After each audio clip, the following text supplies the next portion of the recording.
the public finance section seems to say that there must be uniformity in taxation, so that there must be some predictability, so that if I'm in Mombasa, I'm an investor in Mombasa, I want to own a property, and I have another investor in Seaport, I own a property, there must be certainty on the amount of taxes I'm going to pay. And therefore, as we move forward, we must, as a country, make that conscious and deliberate decision that what form of rating do we adopt? Do we adopt an improved site value? Do we adopt improved property value? Or do we go for area rating? Honorable Speaker, that's the first part, which a debate must be exhausted. And that's why the link of integrated land information management system becomes critical, because then it will tell us what is the kind of land, what kind of the use of the property do we have at that particular moment. Secondly, and most important, equally important, is the issue of identification of the property. When you look at the Land Registration Act of 2012, talks about the boundaries must be delineated and identified using geographical positioning system. Unfortunately, Honorable Speaker, and I would seek that answer from the Minister for CS for Lands in due course, the number of titles that have been placed under GPS or geographical positioning system are very, very few. So again, without having the proper infrastructure in place, this bill that we are proposing to have uniform application throughout the country is going to be tedious and might not work. What has been happening since the proclamation of the new constitution is that county governments have been domesticating the Rating Act and the Evaluation for Rating Act for purposes of undertaking or preparing a valuation role in order to collect revenue. Honorable Speaker, the third most important thing is the identification of the rateable owner. Who is the rateable owner? And this brings into question, who draws the benefits? When is an owner, is a leaseholder for 10 years, can he be considered an owner or not? So that's a debate we must go through over time, because that has been the lacuna in law. You find that quite a number of properties have been rates have been charged on the wrong party, yet the person who drives benefits, actual benefits, is another person.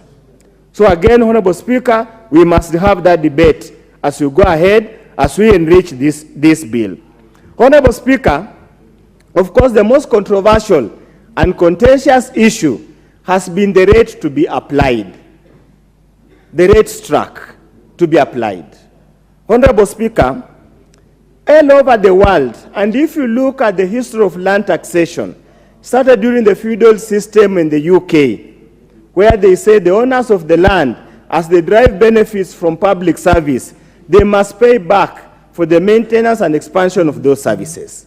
All over the world, taxation has always been an emotive issue, has been a political issue, and if anybody ever doubted the politics of taxation, must have seen with the just forcibly enacted Finance Act. So obviously, as part of the amendments, we will make enrichment that are before the county executive committee member responsible says the rate struck, there must be adequate public participation, and there must be public participation that makes meaning.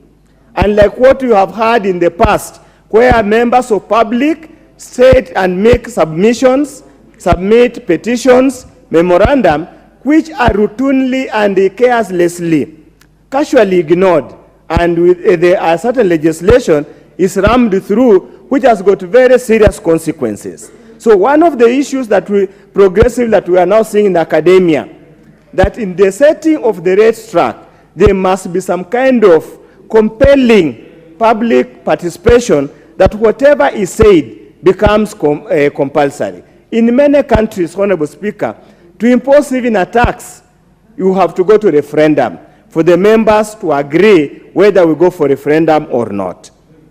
Honorable Speaker, again, in any particular area, I have seen in this bill, they say the county government is a rating authority. And they say all the properties in the county government will be subject to a rating. Honorable Undo, given your expertise and the fact that you hired the leader of majority to be your lawyer, I will exercise my discretion and add you 5 minutes. I see your time is running out. For the first time, the leader has been sympathetic to the majority of Kenyans.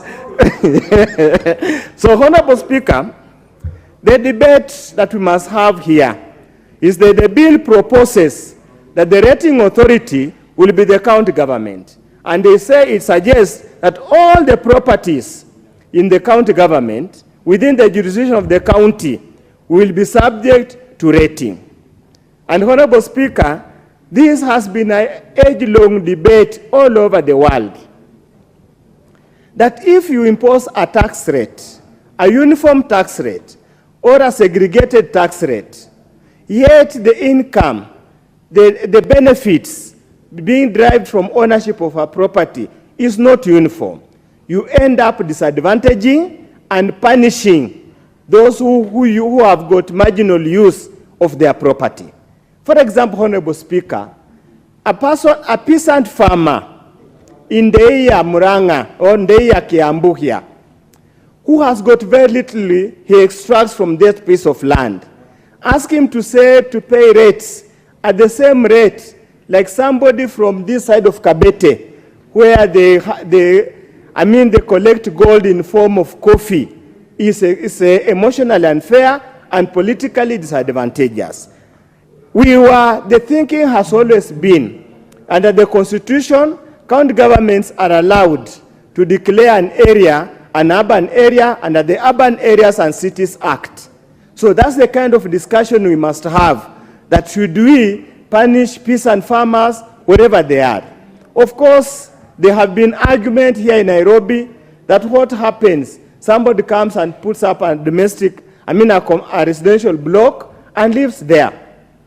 Should the rest be the same? But the other part of the debate, Honorable Speaker, is that what happens for owner-occupied, a retiree who occupies his house, has no income, the only income he has is pension. How would you force him to pay rent at a certain level beyond even the rent you could have derived from that particular area? So